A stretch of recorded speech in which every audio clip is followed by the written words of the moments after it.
Hey, so one, it is Super Bowl Sunday at time of recording in this moment. So while I am not personally going to be watching the Super Bowl, shocker for all of you, I am sure, that doesn't mean people around me are because, that's a pretty normal activity. So there may be some noise. However, I had so much fun doing my Pink Carnation reread last week that I decided to do a little bit more focused reading challenge theme of sorts this week as well, by which I mean I am giving myself some extra motivation to knock out some books I've been meaning to knock out. And so this week I thought I would do a sequel spotlight because there were some sequels on my shelf staring me down that just kept getting bumped by newer stuff, even though I bought them basically when they came out and was super excited about them.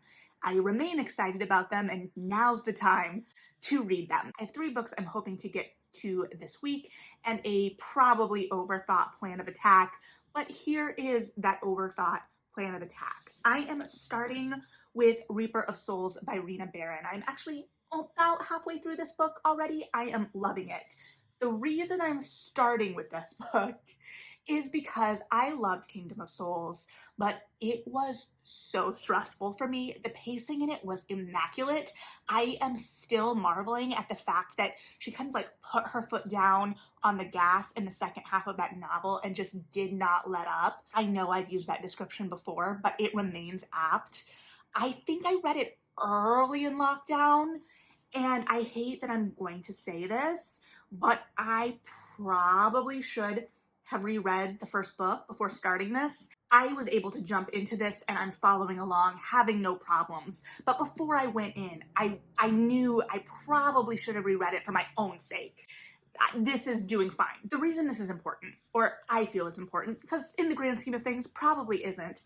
I couldn't bring myself to reread the first book because of how good that pacing is at the second half, and partly because the stakes are so high in that book, but the main antagonist and situation of the second half of the first book so closely resembles like one of my only reoccurring stress nightmares that I just could not bring myself to like sit through it again, even though I loved the experience the first time. So I jumped right into this with just, kind of a hope that I would be okay, and I am. I'm really loving this. The pacing is moving immaculately again. I'm loving it. The stakes are still high, but we're shifting into some more politicking, which I'm loving. I am at that halfway mark, and things are starting to kick up a notch, so I'm kind of like, we'll see how stressful this gets. I will say the first book ended with like a really big revelation, a really big moment, and it didn't start us there immediately here. We kind of trickled back into it, and that is starting to ramp up again, which again, in terms of pacing, I think is just skillfully done. I don't feel like I'm often drawn to talk about pacing, and these books just do it so well, so I'm excited. I did look and see that the 3rd book is coming out, I think, in August. So part of me is like, should I have continued to wait? But no, like I'm having a great time, and will definitely, unless like something major happens in the second half to upset me quite a lot, be buying the 3rd book to complete my set, because I do have a signed hardcover of the first book as well. Well, this isn't signed. So basically I started with Reaper of Souls because I anticipated the most anxiety from that book. However, I have been hearing some things about Redemptor by Jordan Ifueko. I loved Raybearer, but I've been hearing that this may get a little darker and there may be some twists. So I'm not sure. This one, depending on, again, on how the second half of that goes, what actually happens in this may end up upsetting me more. I'm not sure. It's kind of the wild card. That's why it's in the middle. Although, I haven't read any of them, so they all could end up surprising me anyway. The pacing in this, in Raybearer was actually really interesting to me too, because that one did time jump super, super well. So I'm not sure how much time we're covering in this one, so we'll see if we get to see that element executed again as well. But it was successful in the first book, so I have no expectation of it being not successful if it shows up here. But I'm really excited. Raybearer was really fresh and exciting as a fantasy, It set up an exciting world and really vibrant characters. So I am interested, based on where we left off in that book, to see again the politicking continue in this book because they're a little bit more established and there is some more outside forces at play based on the end of the first book. Very vague if you haven't read them. I know, probably very vague if you have read them, but this is where I'm going next. And then the last book I have digitally, and that is The Undertakers by Nicole Glover. This is the sequel to The Conductors. And while I think both Kingdom of Souls, Reaper of Souls, and Raybearer, Redemptor are trilogies, I don't know what the final series look of The Conductors and The Undertakers is. I'm hoping a fuller series because they are set up as mysteries. I think it has been optioned. I don't remember if it's for TV or movie. I want to say TV because it's got that mystery element and then there's the magic as well. So there's lots of places this can go.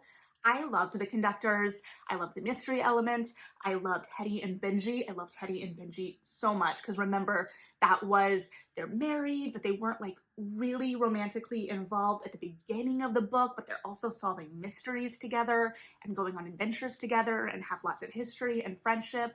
And so there was just lots of interpersonal dynamics to mine there. And I loved it so much because one of the things I love in mysteries is having a little bit of romantic tension. I am who I am. And then the community that book established, I loved as well. So this book is going to be furthering that, I'm sure. It's called The Undertakers because, well, if you've read the first book, you know why. But I'm hoping that nothing will happen to Hetty and Benji that will upset me too much, because I feel like that would be what would upset me the most about this book, this series, this world. So it's kind of the safest option for me in terms of my emotional well-being. So I've got 2 young adult fantasies and then a historical magical murder mystery. There was surely a more succinct way to say that, but I will always find the most convoluted way. So I'm going to jump back into Reaper of Souls and hopefully finish this off tonight and get a start on Redemptor. Fingers crossed, we will see. Okay. Is it a little darker? Yes. Is my ponytail a hot mess? Yes. But we have bigger things to deal with right now. I got a little cocky. I've still got 100-ish pages, but this is reading quickly. I was like, great. I am not as emotionally upset this read because, like I said, the first book, was very stressful for me. It was tense. The stakes were high. She was great with the pacing and the building of the stakes, and there wasn't much relief in the second half of that book for me personally in my reading experience. I felt like this was a little bit more even so far. I was like, cool. I'm not as upset. It's not as tempestuous. And then we just got to a twist that was upsetting, and I should have known. It wasn't that the stakes weren't high or that it was a lull. It felt like it was doing a really successful, and because it was, middle book, where it was kind of working to get us between different plot lines, different things, tie everything together, doing all of that super successfully. But I, in my hubris, thought I was going to get out emotionally unscathed. And we still have 100 pages left, and something just happened that was upsetting. And then there was a plot twist that I was like, I should have seen you coming. Of course the stakes were gonna get higher, but I wanted to believe that it was gonna be okay. I don't know if it's gonna be okay. I'm gonna get back to it, but I just needed to document where I'm sitting here. I guess this reinforces why I picked this book first, so that I would have time to kind of sort through these feelings. Also because there is now a danger of the cause of my stress dreams, or the mirror of my stress dream nightmares, coming back. And I don't know what I will do if that happens. And I think it's gonna happen. So, we'll see. Okay, one last check-in for the night. I do think I'm going to finish this tonight, or that's, the plan. I only have like 50 pages left, but I'm probably not going to jump back on to like wrap up my thoughts before the end of the night because I'm going to get ready for bed, relax, get ready for the work week mentally. But I was frazzled, my last check-in point. I am still frazzled, but in a different way because I walked right into some narrative traps in that things are still heightened, the stakes are up, things have happened. I'm excited about developments from like a narrative maneuvering standpoint, not from like a I wanted this to happen to the character standpoint, more just like, oh, I'm impressed by that. You impressed me, but also why? But all of this scatteredness to say it went in a different direction than I was anticipating. Now, the thing that I'm worried about most could still happen. We have 50 pages, but it hasn't happened yet. And I thought it was going to happen pretty immediately when I was, in that section. So I guess we'll see. But around the halfway point, I thought that I was out of the woods, I think, in terms of like the highest levels of stress. And I would still say that this book hasn't been as stressful for me as the first one because I really didn't know how that was gonna all resolve in that book. If you haven't read it, like one of the main antagonists in that book is kind of all powerful, all knowing in a way that is very hard or was very hard for me as a reader to try and puzzle a way out of and made it very, very stressful. So, like, one of my anxiety dreams, like when I talk about it mirroring an anxiety dream, it's that idea of something always being able to kind of anticipate your next move and like be there. And there's just no sense of space or recourse. So we're not quite at that same emotional place, I would say, but we're not at a relaxed, resolved, kind of emotional space, which makes sense. It's a second book. But I don't know. I'm enjoying it a lot. I think the pacing is still great. The world building is still great. The characters are still great. The twists and turns are still great. So definitely, if you haven't read this series yet, you should jump on it and you can go through all of these emotions as well. Although probably not to this degree. You're seeing me a little messier than usual, but this is kind of my pure emotional reaction in the moment. So do with that what you will, I guess. But I'm gonna go finish it up and see where we land. Hey, it is a week later, and if you're like, how's it going, Melody? The answer is it's 3:30 p.m. on a Sunday, and I just brewed a pot of coffee, and I just started the Undertakers. So, not as well as I was hoping. No fault of the books. I had a week at work, is I think putting it mildly, and that's just adulthood, unfortunately. And then this weekend I had a Reliant K concert and a birthday weekend downtown with my friends. So very exciting, fun things, but I'm behind, period. So I did finish Reaper of Souls and I loved this book.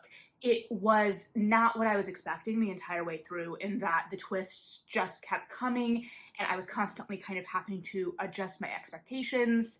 The thing that I feared when last we met did end up happening, but in a much different way and much later than it was kind of hinting at. Again, red herrings were set. I fell for them. That's fine. This was a fun book. I loved it. And I did see that this has less than 1,000 ratings currently on Goodreads. So I would encourage all of you, if you haven't tried this series out, to try it out because I am loving it. I'm eagerly anticipating the third book. We end up getting a little bit of a liminal space in this one as well, but I ended up ultimately just loving this as much as was kind of indicated by how I was responding in the moment last week. So the ending really hit it out of the park for me as well. So I thought it was a very successful sequel and ultimately a very successful middle of a trilogy as well. Speaking of trilogies, in that Redemptor by Jordan Ifueko doesn't actually appear to be a trilogy. I didn't look up the series on Goodreads or Storygraph or anything until I got to the end and was like, that seemed like an ending for sure, and indeed it was. But this book surprised me in a lot of ways because it took lots of turns and went in lots of different directions that I personally wasn't anticipating. And I think that that both made it a very successful sequel and sometimes also hindered it as a sequel as well. So it's kind of a double-edged sword because such a vibrant, new, exciting world was built in the first book, and that carries us through this book as well, I think, in many, many ways. But we are also introducing new characters, new elements, new ideas, and there are already so many characters and elements in play, elements in terms of plot. And I think that they kind of expertly maneuver us around getting stuck in ruts, or even ruts for sequels or middle books, even though this isn't. But it also means there's so much going on. And so we leave off Raybear with Teresa having a kind of clear mission for what needs to happen in this book, or as readers, what we presume needs to happen. And that is put into play. And the book starts off very actively, and I love that. We're thrust right into the action.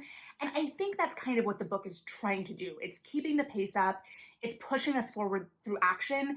And then sometimes it feels like we don't get to bond with the characters or the events as much because we are moving so quickly from action item to action item. And I don't necessarily think that's a bad thing, especially for the YA market that this is written for.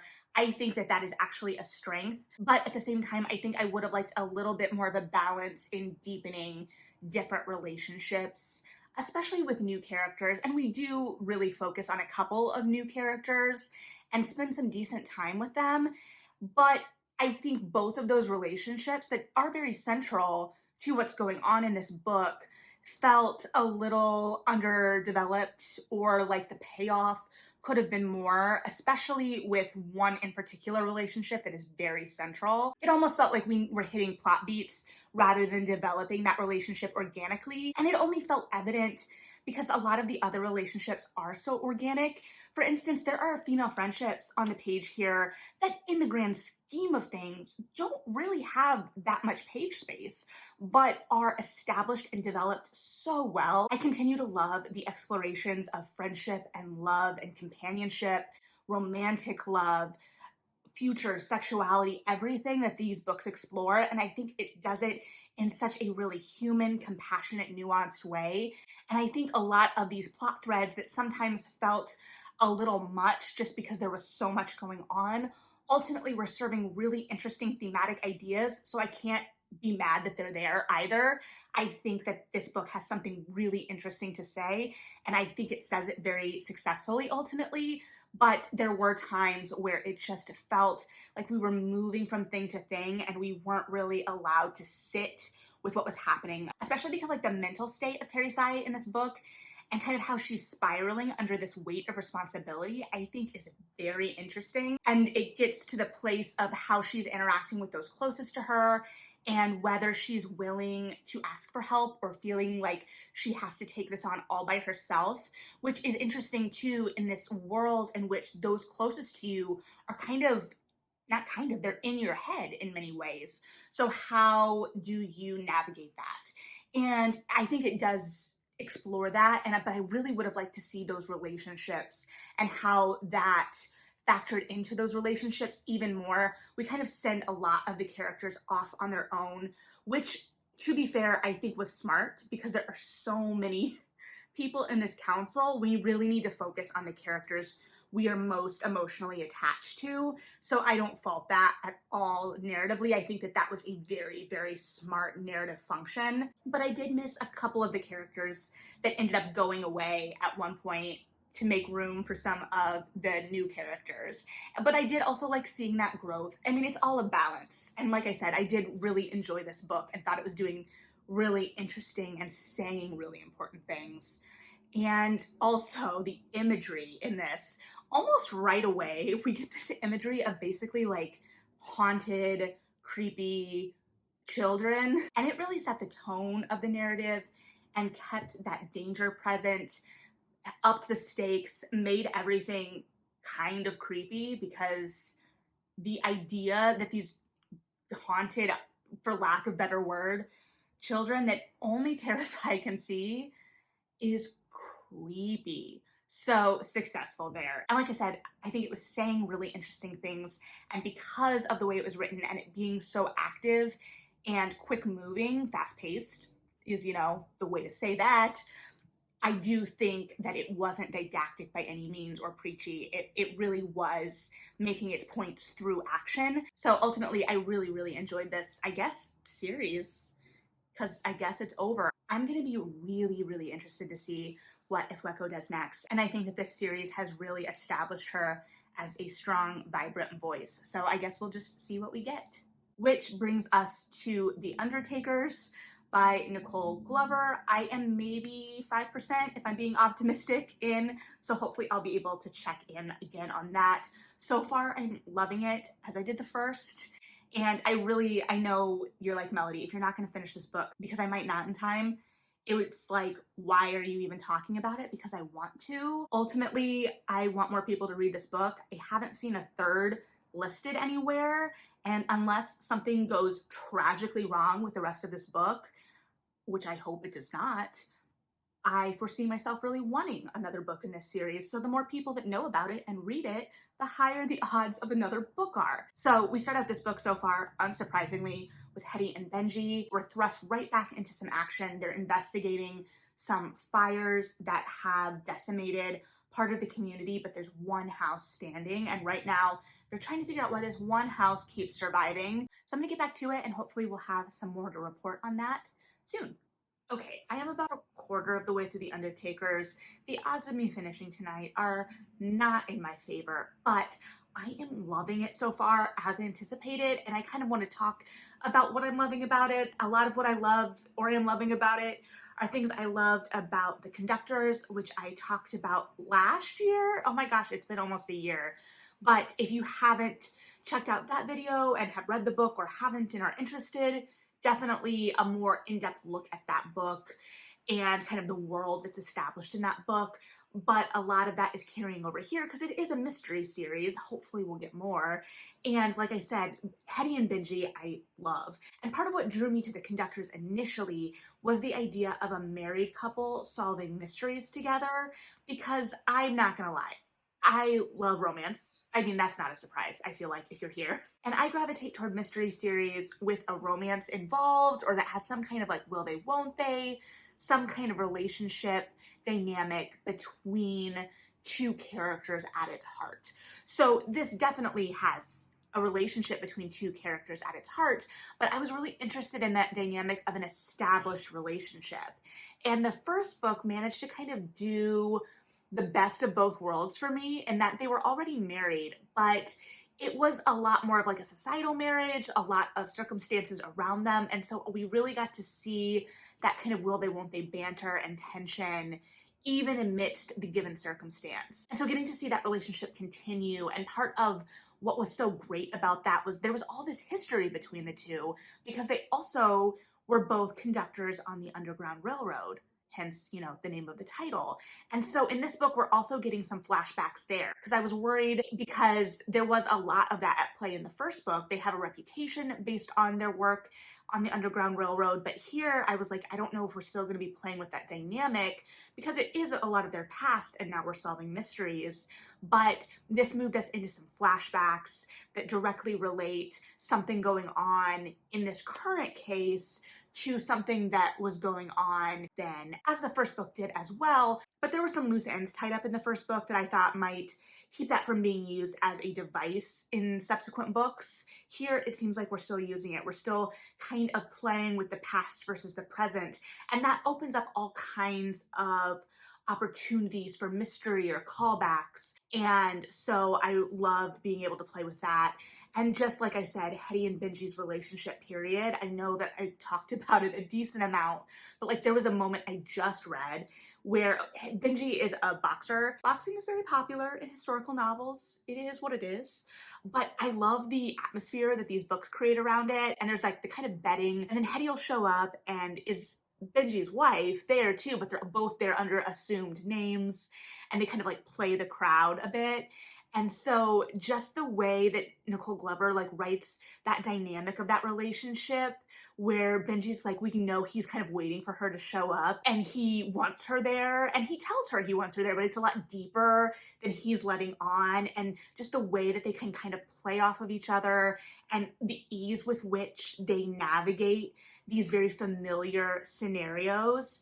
And he gives her like a kiss before he goes off that is simple and yet very sentimental and was really lovely. And so I just love watching those little moments and the way that she's able to show the ease with which these two interact with each other. And yet we're also seeing the relationship develop in many ways because we've just started to see them become a little bit more emotionally open with each other since the series started. And so that past and present dynamic, I think, plays into that as well. So we're getting to see the characters and their relationships develop on different levels.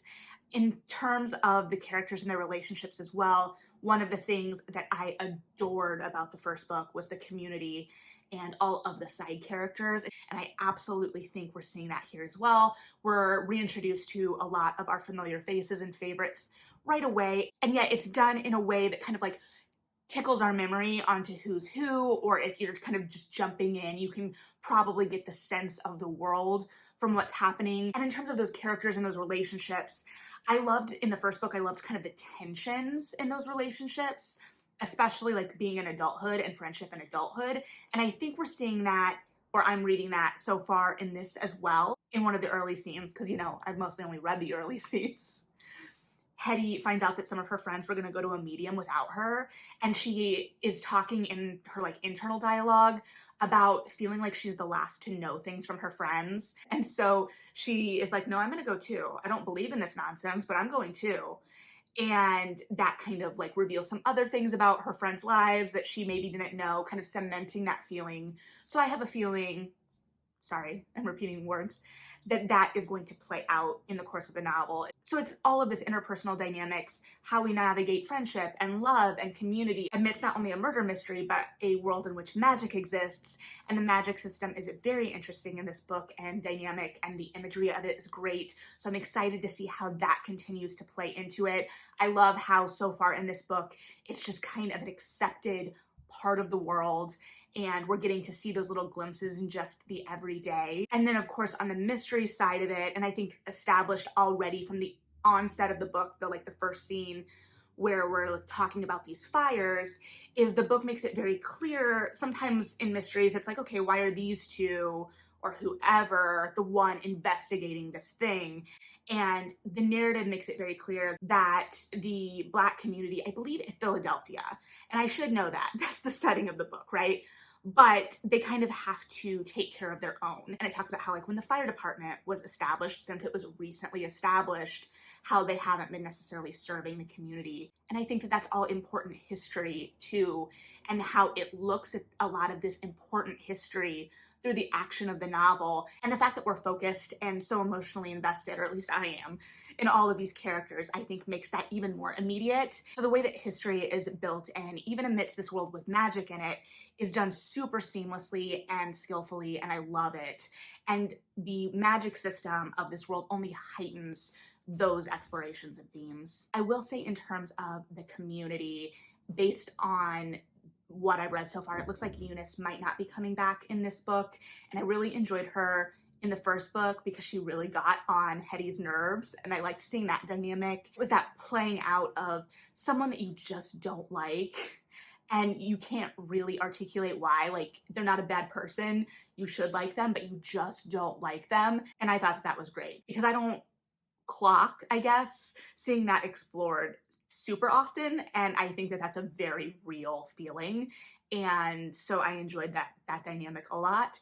But if we're going to be dealing with new people, I understand why she might not be here, but I'm going to hope that we get to see her again someday. But for now, I'm very, very excited about the cast of characters we're getting to spend time with again, and the kind of things that are being teased out in this mystery, in this world, and just watching Hetty and Benji play off of each other is fantastic. So if you haven't picked up this series and you like mysteries and fantasy, because I know that some mystery readers might not like fantastical elements, so that may be a hindrance if you don't, I would really encourage picking up this series because I am loving it. So hopefully we'll get more, and I'll have more developed like overview thoughts from the whole book come end of the month. So I'm excited to finish this one up, and I'm gonna get back to it. But thanks for hanging out, read something good, and yeah,